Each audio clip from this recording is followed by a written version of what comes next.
Atos 2:42.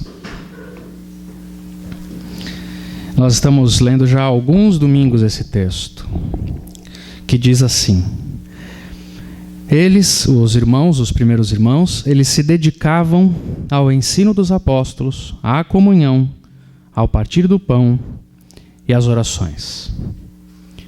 E no versículo 47 se diz que eles louvavam a Deus e contavam com a simpatia de todo o povo. E o Senhor acrescentava diariamente os que iam sendo salvos. Eu disse para vocês que a igreja que aqueles primeiros irmãos experimentaram, ela era fruto da dedicação que eles mesmos tinham para com a igreja de Jesus, para com este grupo, para com este movimento, para com esta realidade espiritual que se chama a igreja de Jesus. A igreja de Jesus, ela é o resultado da dedicação das suas pessoas, do seu grupo, das pessoas que a acompanham. Sempre é assim. E é muito interessante que nós estamos aqui na CBS falando sobre um novo tempo, um novo salão. Eu não sei se você já reparou, já percebeu o número, a rotatividade tão grande que nós temos na nossa igreja. Tantas pessoas chegando, pessoas saindo. Isso é um fenômeno que acontece de modo geral em muitas igrejas. Na nossa igreja isso é bastante perceptível. E eu sempre coloco o meu coração diante de Deus e perguntando para Ele por que isso acontece, o que é que falta, o que é necessário acontecer. Algumas das pessoas que conversam comigo costumam dizer que a gente precisa fazer alguma coisa diferente para atrair, receber ou segurar as pessoas. Eu não creio nisso. Eu não creio de verdade, porque senão eu estaria funcionando como um balcão religioso. E aí eu sairia tentando fazer uma pesquisa de mercado para ver qual sabor você prefere da igreja. E eu não creio que o evangelho é sustentado nisso, porque você não é meu cliente. Eu não estou aqui para te servir como se você fosse o meu cliente e eu um fornecedor de serviços e encantamentos religiosos. Não é disso que se trata. Não sei se você já sabia disso, eu já disse isso algumas vezes, mas eu não sou um bom fornecedor, eu não sou um bom prestador de serviços. Você sempre vai ficar com gostinho de que está sendo mal atendido, porque eu não te trato como cliente. Eu te ofereço o Evangelho de Jesus e eu te ofereço a experiência de viver uma vida comunitária.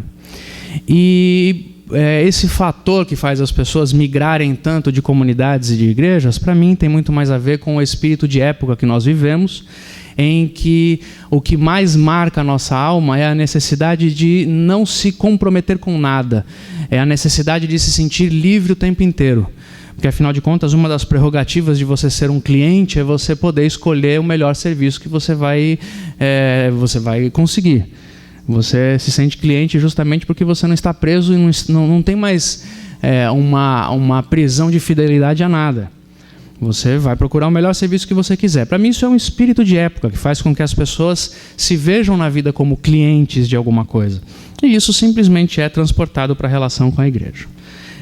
Qual a solução para isso? Eu, sinceramente, não sei. O que eu acredito de coração é que o Espírito de Deus precisa ministrar sobre uma geração inteira e fazer uma geração inteira voltar a ter um coração de gente comprometida com as coisas que realmente importam na vida. E isso eu acho que precisa acontecer. Portanto, não está na alçada não está na competência de nenhum ministro, de nenhum pregador, de nenhum pastor descobrir um jeito de fidelizar o cliente. Senão ele entrou no ramo do mercado. Então eu acredito que o Espírito de Deus tem que descer, ministrar sobre nós um envolvimento muito maior com a vida. E isso para mim é uma questão que passa das estratégias de como fazer uma igreja funcionar. É nisso que eu creio de coração. E neste movimento em que a maioria das pessoas sempre vai ter uma relação de cliente da religião, graças a Deus existem alguns que se dedicam de verdade, se dedicam para construir alguma coisa. Então a CBS, por exemplo, é fruto de gente que se dedicou nesses anos todos a construir alguma coisa. E eu creio que vai continuar sendo daqui para frente. Então, a primeira coisa que eu queria dizer para você hoje cedo é que a CBS é um ambiente, é uma igreja, em que a gente quer sempre dar oportunidade para que você vença esses limites da sua geração de clientelismo e diga assim: tá aí, eu quero me dedicar a minha vida, o meu tempo, a minha família, os meus recursos a construir uma igreja. Eu vou dedicar. você é bem-vindo. Você é bem-vindo, junte-se a quem já está fazendo isso e faça, e continue fazendo. Não precisa se manter sob a força do espírito que rege a nossa época e a nossa geração, que é um espírito visivelmente de clientelismo. Que se essa palavra de hoje cedo servir para você falar, olha, é isso mesmo, eu não quero mais ser assim. Quero me dedicar e quero fazer uma igreja. Não quero só assistir de longe o que está sendo feito. Quero me dedicar. A CBS é um lugar assim. Dedique-se, venha e diga, esta é a minha igreja, eu quero fazer parte disso. E fazer parte do quê? Destas coisas que eu tenho dito para vocês nos últimos domingos a respeito da igreja, o que ela é. E uma das questões que os irmãos faziam e que norteiam a vida da igreja é que eles se dedicavam às orações. Eles se dedicavam a uma relação com Deus que era uma relação espiritual, uma relação de conversa, uma relação de interação direta com Deus. Eles se dedicavam a orar. Parece óbvio, né? O que a igreja faz? A igreja ora.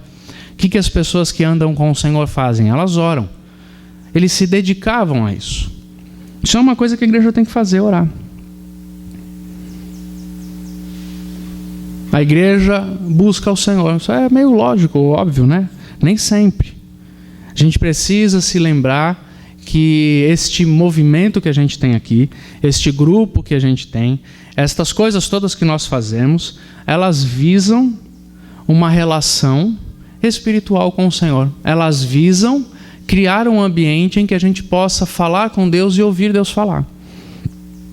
Então, tudo que nós fazemos na igreja, seja o espaço que nós escolhemos para nos reunir, seja a programação que nós idealizamos para juntar as pessoas, seja o futuro que a gente projeta e planeja, seja o que for.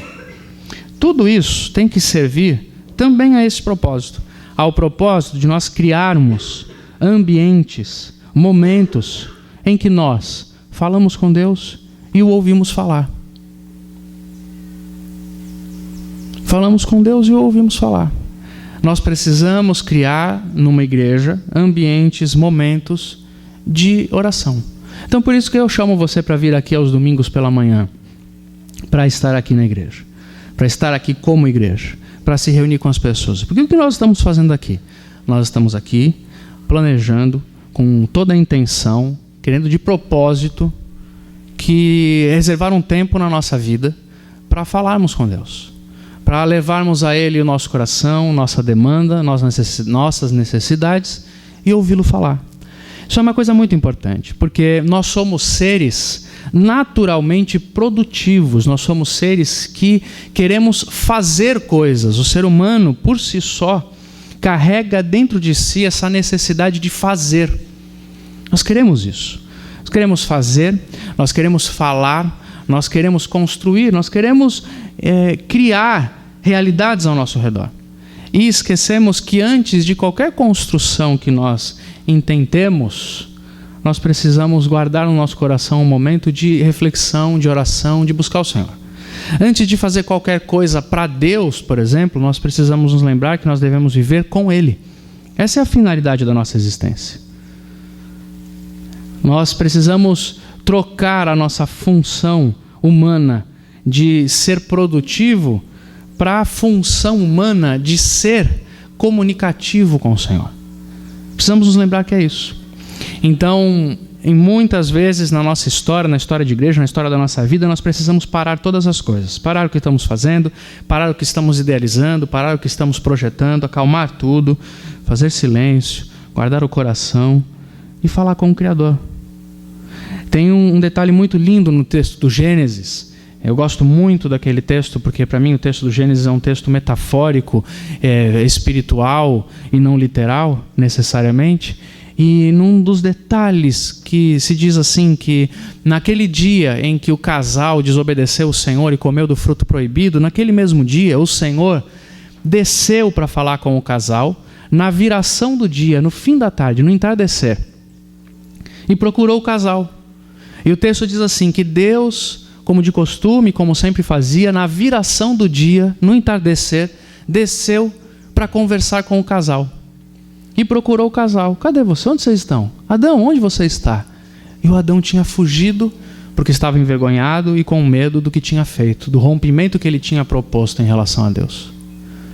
Acho lindo esse detalhe do texto. Na viração do dia, Deus descia para conversar com o casal. Você consegue? Viaje comigo para aquela cena. Imagine esse cenário, essa vida daquele casal no jardim, desfrutando de tudo que o jardim tinha, da sua harmonia, da produtividade da terra, da beleza do ambiente, e de quebra, no final do dia, descia Deus para conversar com o casal.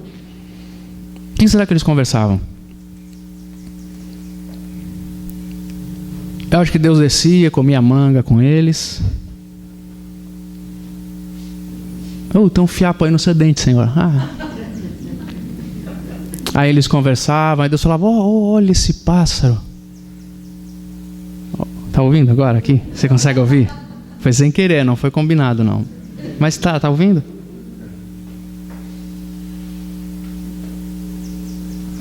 Eu acho que eles ficavam em silêncio, daí eles ouviam um pássaro bonito, né?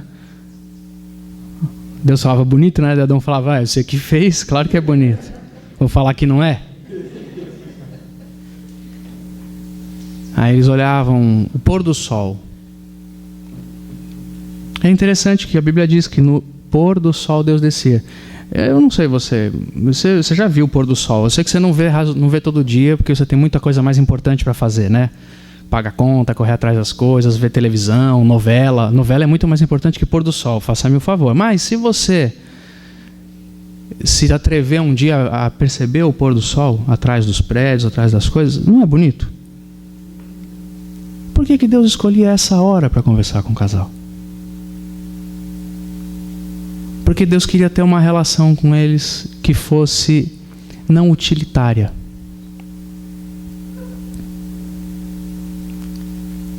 Deus não descia para fazer reunião com o homem, com o casal. Diz aí, quantos macacos vocês catalogaram no jardim hoje? Você consertou aquela cerca lá, Adão? Senhor, sabe o que é? Eu estava aí essa semana, foi difícil, apertou demais. Teve jogo do Corinthians, eu tive que assistir. Não era uma reunião de produtividade, era uma reunião de devoção, de conversa. Eu queria dizer para vocês o que é a oração, ao que aqueles irmãos se dedicavam, como eu vejo a oração, é isso que eu queria que você guardasse no seu coração. Porque, em primeiro lugar, esta oração ao que eles se dedicavam, a oração e se conversar com Deus, é uma relação devocional e afetuosa. Sabe o que é orar? Orar é quando a sua alma reserva um tempo para você conversar com Deus sobre os pássaros, sobre a vida, sobre o seu coração, sobre Ele. E então você está aberto para uma relação afetuosa. Você pode chamar Deus de Pai. Você pode chamá-lo para perto. Você pode abrir seu coração como você fala com a pessoa mais íntima da sua vida, porque é assim que Ele é, Ele te conhece mais do que você mesmo. E você está naquele momento, naquela situação, naquele ambiente, falando com Ele. E isso é extremamente importante na nossa vida, por isso que nós precisamos orar, porque orar é praticar a devoção e o afeto. É falar com um amigo. É falar da nossa alma. É falar sobre Ele. É falar sobre o que Ele fez. Isso é louvor. O Davi, um salmista, o que é um salmista? É um poeta. Um dos maiores poetas da humanidade, um homem que conseguia, apesar de toda a brutalidade que o cercava, ele conseguia escrever poesia na madrugada, no meio do escuro todo que o cercava. Imagine o seguinte, o Davi, ele era um cuidador das ovelhas do campo, ele era um pastor de ovelhas, e ele ia para o meio da madrugada levando um rebanho de ovelhas e ouvindo os uivos. O que o lobo faz mesmo? Uiva, né?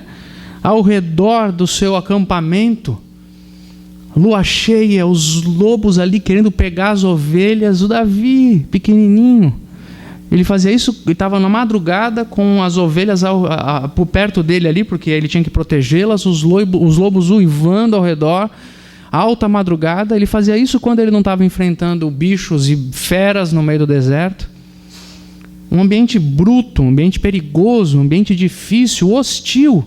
Aí esse camarada encostava lá, reclinava em alguma pedra, lua cheia, as ovelhas ali perto dele dormindo, acolhidas umas às outras, ele precisando ficar acordado por causa do perigo que os lobos ofereciam, e ele começa a escrever um salmo. O Senhor, e eu queria que você tentasse entender que quando ele está falando do Senhor, ele não está falando sobre ele, aquele Senhor, o Senhor, ele está falando, o Senhor, meu Senhor, você é o meu pastor. Você cuida de mim, como eu estou tentando cuidar dessas ovelhas. Você é o meu pastor. E por causa disso, eu não vou sentir falta de mais nada. É você quem me faz repousar em pastos verdejantes. É você que me leva a águas que saciam minha sede existencial. O Senhor é meu pastor. É o Senhor que é o meu pastor.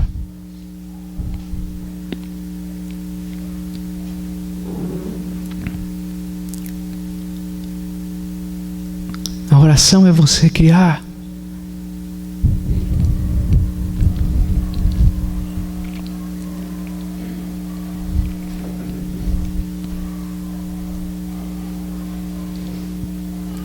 ambientes para que você possa olhar para Deus e dizer isso. O Senhor é a razão de tudo. O Senhor é a minha vida.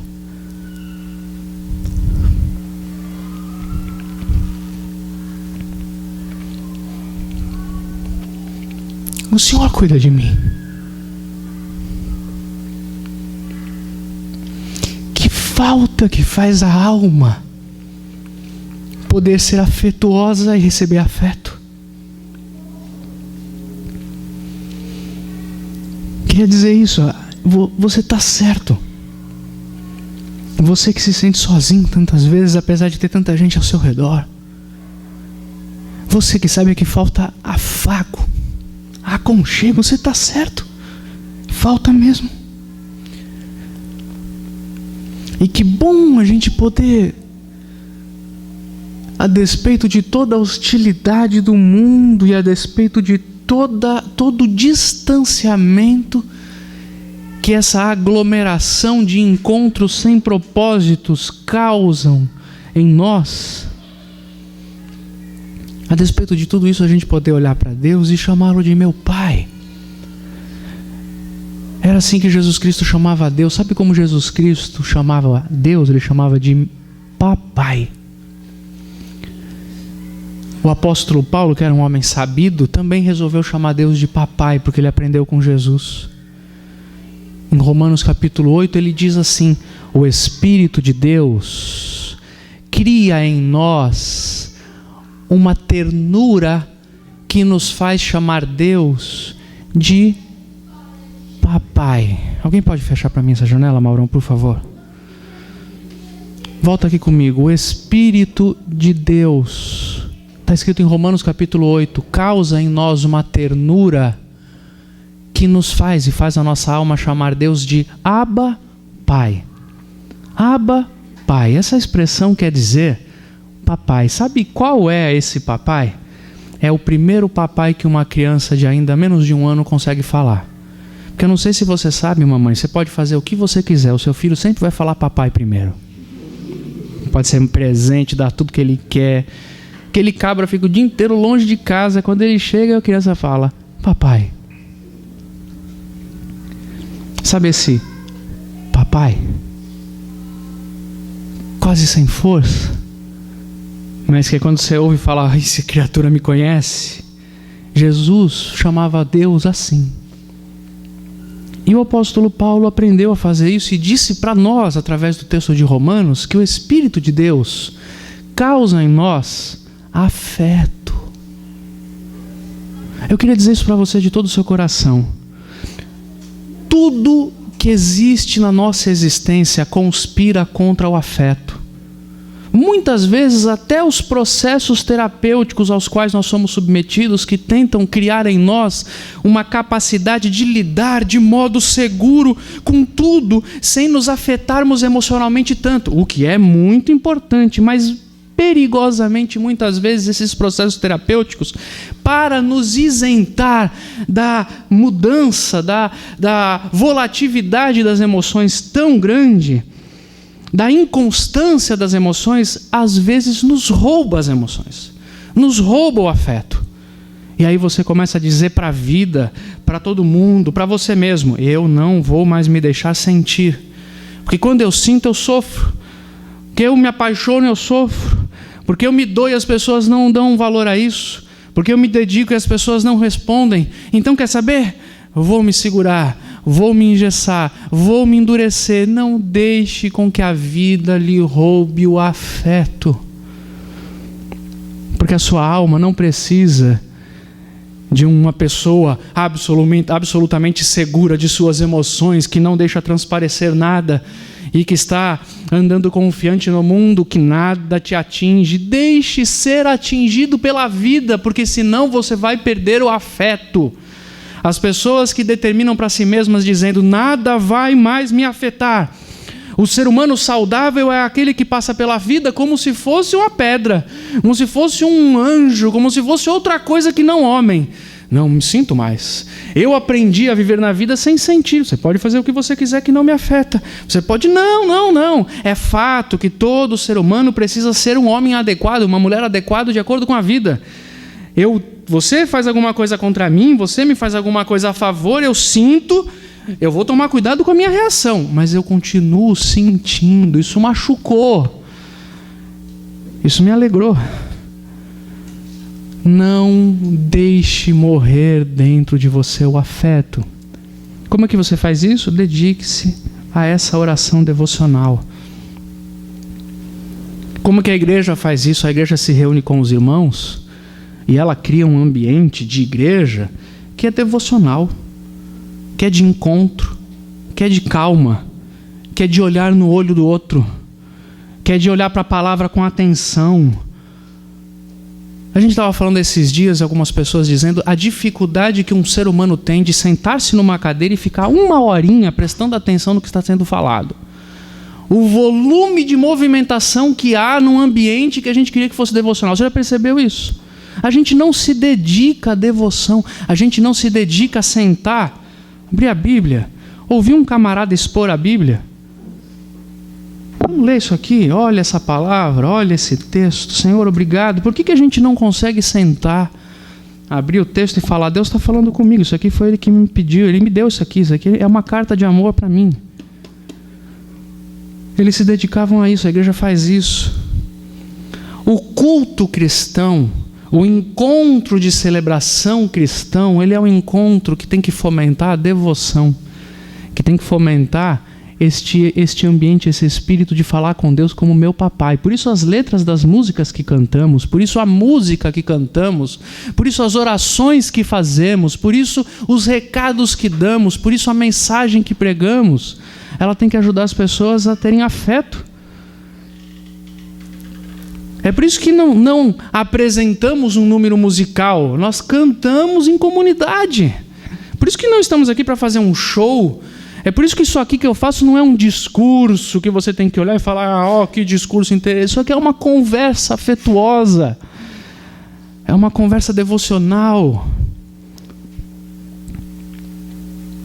É isso que nós queremos quando estamos reunidos, porque a oração é uma conversa com o nosso papai, é devocional. Sabe o que mais é a oração? A qual aqueles irmãos primeiros se dedicavam? A oração é uma declaração extraordinária de dependência. Porque quando eu chamo Deus de papai, eu estou dizendo: eu sou como uma criança recém-nascida. Quer ver outra coisa do salmista Davi? O homem que já era rei, que já tinha vencido exércitos, tinha deixado o pasto das ovelhas, se tornado chefe militar e depois rei de Israel, tinha dominado e conseguido fazer a nação se localizar num território grande e vasto.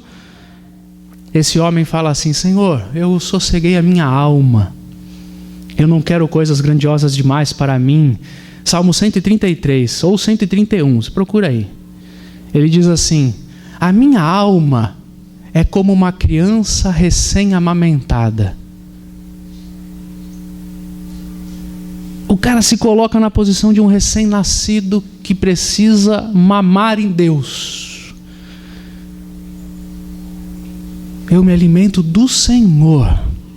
Eu dependo do Senhor, como se eu fosse uma criança recém-nascida. É qual? 133 ou 131?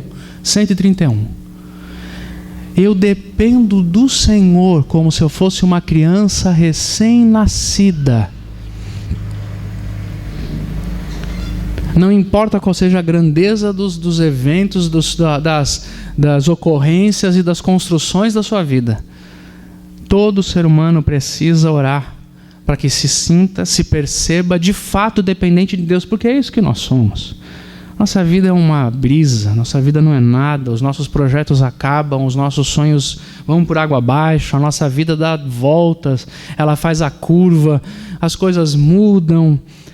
A gente não controla nada, a gente não controla nada, a gente não controla nada, de nada, de nada. E olha que a gente tem capacidade de controlar muita coisa, mas essa muita coisa que a gente controla, que se chama acordar, comer direito, tomar banho, na hora certa, chamar as pessoas, marcar horário.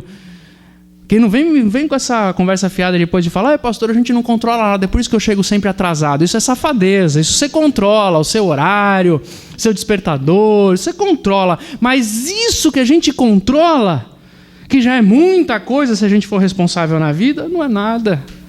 Eu controlo sim as minhas finanças, não vem com essa oração aí sem vergonha não, vagabunda, de dizer: eu não controlo nada, por isso que minha vida financeira é uma bagunça. Isso é pilantragem. Controla sim. Mas isso que eu controlo, que já é muita coisa, não é nada. Porque eu posso ser responsável, controlador, planejador, cuidadoso com tudo na minha vida. E um vento mudar a direção e vir com um pouquinho mais de intensidade. Meio ponto na escala Richter. Sabe qual é essa escala? Que faz tremer tudo. Mais do que o Senhor nas horas de louvor que fazem tremer os irmãos. Meio ponto. Acaba com todos os projetos de um lugar. O que é que nós controlamos? Nada. Orar é colocar-se numa constante atitude de dependência de Deus. Senhor, eu dependo do Senhor. Senhor, eu dependo do Senhor. Eu não faço isso. Eu não posso sozinho. Eu não consigo. Eu preciso do Senhor. Eu preciso do Senhor. Eu preciso do Senhor. O apóstolo Paulo, aquele homem que entendia claramente a sua posição no início da igreja e dizia: eu sou um dos que mais trabalhou em prol do evangelho. Embora seja o mais pecador de todos, eu me dediquei, dei minha vida, eu me entreguei completamente ao Evangelho. Você lê as cartas do Paulo, você o vê sofrendo perseguições na rua, apanhando, sendo preso. Você fala: esse cabra é forte pra caramba. Aí ele diz em Coríntios assim: eu carregava em mim um espinho. Eu carregava em mim um incômodo existencial tão grande que, para você entender, dizia o Paulo, é como se fosse um espinho na carne, como se fosse uma farpa de madeira no dedo. Você já passou por isso? Aquelas bem difíceis que você pega lá a pinça da sua mãe e não consegue tirar. Você faz uma cirurgia no dedo e a pinça fica. Você vai rasgando o dedo e a pinça não, a farpa não sai, e fica lá dentro, e fica lá dentro. O Paulo falou: sabe esse espinho? Eu carregava isso dentro de mim. Eu orava a Deus dizendo: Senhor, me tira isso, Senhor, me tira isso. E a resposta de Deus para mim foi: Paulo, a minha graça te basta, porque o meu poder se aperfeiçoa na fraqueza. É quando você é fraco, por causa da minha força, que você se faz forte. A dependência é aquele momento em que você olha para você mesmo e fala: eu não vou conseguir, eu não vou dar conta, eu estou fraco demais, dessa eu não passo, eu não sei como eu vou resolver isso, não sei como eu vou dar conta de resolver isso essa semana, não sei o que eu vou falar, não sei como é que eu vou lidar com os meus filhos, eu já fiz de tudo, eu não sei mais o que eu vou fazer.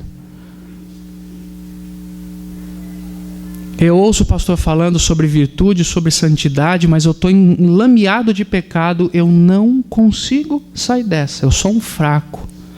O que é que você faz quando você se depara com a sua fraqueza? Você entra num processo de autodestruição, em que você assume: já que eu sou fraco mesmo, então eu vou querer que cabe tudo? Ou você consegue encontrar na oração o refúgio da sua alma e dizer para o seu Pai: eu não consigo, eu dependo de Ti. Vem, por favor, interaja na minha vida, tome a minha vida, tome o controle de mim, da minha casa, me mostre um caminho, eu não sei o que fazer. Socorro. Orar é pedir socorro, orar é depender, orar é abrir mão do orgulho e da vaidade. Eu queria dizer uma coisa para você. Sabe por que a gente muitas vezes não consegue orar? Por pura prepotência. Há pessoas que passam a sua vida inteira dizendo para si mesmas assim: eu não preciso de ninguém. Não preciso que ninguém se importe comigo. Deixa que eu cuido dos meus problemas. Meu pai, o meu avô me ensinaram que homem não chora. Homem que é homem não chora. Homem que é homem não mostra que está com dificuldade. Pode deixar que eu vi. Eu tenho costas largas, eu tenho casca grossa. Pode bater que eu encaro. Vai precisar orar para quê?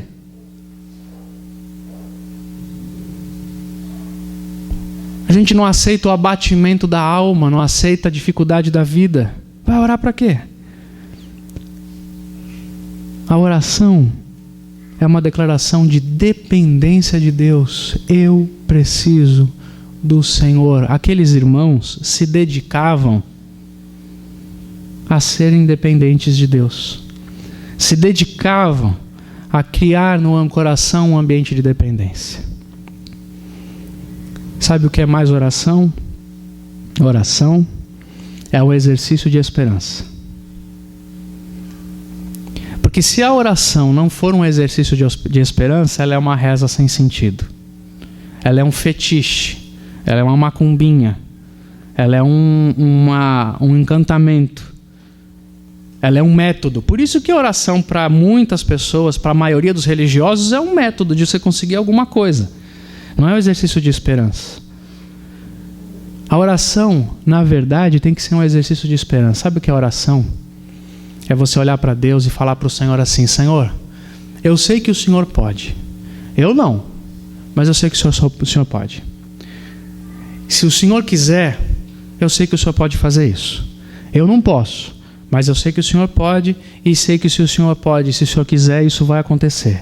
Então eu vim dizer aqui para o Senhor que eu vou continuar seguindo no caminho em que eu estou, por mais difícil que ele esteja, porque eu tenho esperança de que o Senhor a qualquer momento pode intervir e fazer alguma coisa.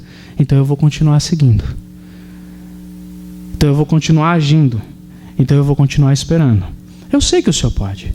Eu sei que o Senhor pode.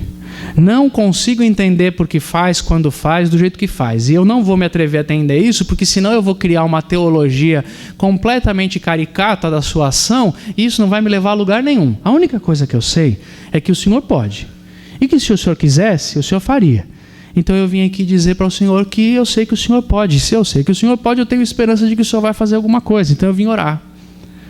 Eu vim orar. É por isso que quando eu ouço alguém dizendo para mim dos seus problemas na vida, da sua dificuldade, da sua perda, da sua falência, da sua doença, da morte iminente, eu posso olhar para o Senhor e dizer: o Senhor é um Senhor que cura. O Senhor é um Senhor que restaura. O Senhor faz histórias. Eu sei que o Senhor pode fazer, eu não posso. Então agora eu vou exercitar a esperança e levar para o Senhor. Porque se eu não tiver esse canal de esperança com Deus, ao ouvir as pessoas sofrendo e tendo dificuldades, eu vou achar que sou eu que tenho que fazer alguma coisa. Quem exercita a oração como esperança, quando alguém lhe traz demandas na vida, pode dizer o seguinte: eu não sei como resolver o que você está me falando, mas eu sei quem sabe. Eu não sei resolver o que está acontecendo no seu casamento, eu não sei mesmo sair dessa não, mas eu sei quem sabe. Orar num exercício de esperança é falar o seguinte para Deus: Senhor, se eu pudesse, eu curaria essa pessoa aqui agora. É por isso que a esperança, ela está diretamente ligada ao amor e à compaixão. Eu olho para alguém sofrendo uma dificuldade, eu olho para pessoas vivendo em conflitos de relacionamento, pais e filhos, cônjuges, amigos, e olho para aquela situação e eu digo: Senhor, se eu pudesse, eu entraria na cabeça dela e na cabeça dele e viraria a chave, para eles conseguirem olhar um para o outro e não um contra o outro. Se eu pudesse, eu faria isso, Senhor. Eu não posso, mas o Senhor pode.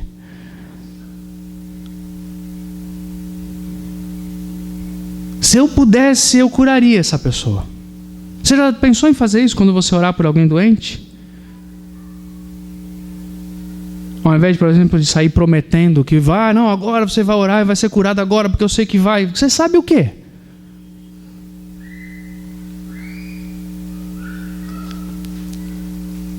Se eu pudesse, essa pessoa levantava da cama agora. Então, Senhor, se o Senhor quiser, faz isso. Porque eu creio que o Senhor pode. Eu não, mas o Senhor pode. Só que se eu pudesse, eu faria isso. É por isso que a oração também é um exercício comunitário. A oração se faz em grupos. A oração se faz em dupla. A oração se faz em conjunto. A oração é aquele exercício em que a gente, caminhando com as pessoas, vai dizendo para Deus assim: Senhor, se eu pudesse, eu resolveria a vida desse meu irmão. Se eu pudesse, eu faria ele entender. Senhor, se eu pudesse, eu sei que o Senhor pode, eu não. Então eu espero que o Senhor faça, porque eu queria tanto que acontecesse. Eu desejo tanto que isso aconteça. A oração é um exercício de esperança em conjunto. Esses irmãos se dedicavam a se encontrar para viver um ambiente de oração. E eles não viviam sozinhos quando precisavam muito. Eles olhavam para as pessoas do lado e encontravam gente do lado que os olhava com o real interesse de ajudá-los nas suas necessidades.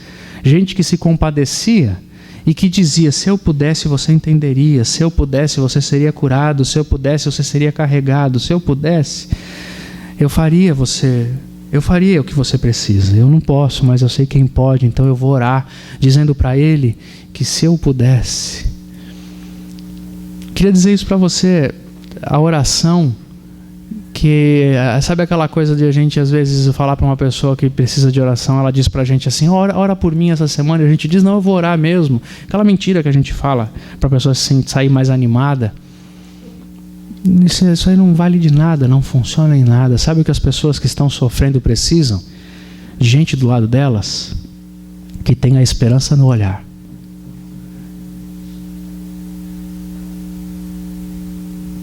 A gente precisa, quando a nossa vida está acabando, de gente que olhe para a gente e diga: eu estou vendo que se eu pudesse a sua vida não estaria assim. Essa esperança devolve para a gente o ânimo para continuar tentando, acreditando, com toda a confiança de que a gente tem aquele que pode fazer. Eu não sei se vai, não sei quando vai, não sei de que jeito vai, mas sei que pode, Eles se dedicavam à oração. Eles tinham afeto, eles tinham humildade dependente, e eles tinham a esperança. Eles viviam um ambiente de compaixão, porque eles se dedicavam a orar uns pelos outros e uns pelos outros. Eles não faziam necessariamente reuniões com horário marcado para orar pelos pedidos. Um monte de gente apresenta um monte de pedido, a gente sai orando uma oração mecânica. Não é isso que eles faziam. Eles tinham devoção ao falar com Deus. Eles criavam ambientes de devoção. Eles não oravam porque eles achavam que eles tinham um poder extraordinário e que a oração do apóstolo, a unção do bispo, o mover de Deus daquela cruzada de orações ia fazer alguma coisa no mundo espiritual e alguma coisa acontecer. Não, eles oravam porque eles se sabiam dependentes de Deus, que eles não podiam fazer nada, eles tinham humildade para dizer: é só o Senhor que pode. Se o Senhor quiser, faça entre nós, precisamos do Senhor, não somos nada, não controlamos nada, precisamos do Senhor. É por isso que eles oravam. Esse era o ambiente que eles viviam. E eles oravam uns pelos outros, como quem dizia: se eu pudesse, isso aconteceria na sua vida. Orar é isso, é dizer para Deus: se eu pudesse, seria diferente. E eu entrego ao Senhor que pode, e pode fazer diferente. Faça em nome de Jesus. Amém? Se eu pudesse, eu ia mexer a mão aqui agora e ia dar uma unção de devoção e afeto. Eu não posso.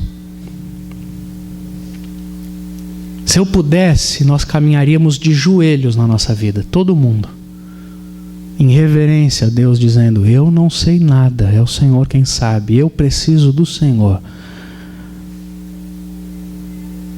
Se eu pudesse, todo mundo aqui seria cheio de um mover, uma unção de esperança. As pessoas teriam esperança no coração, acreditariam que pode acontecer, que pode melhorar, que pode dar certo, e por isso elas acordariam todo dia levantando a cabeça e olhando para frente.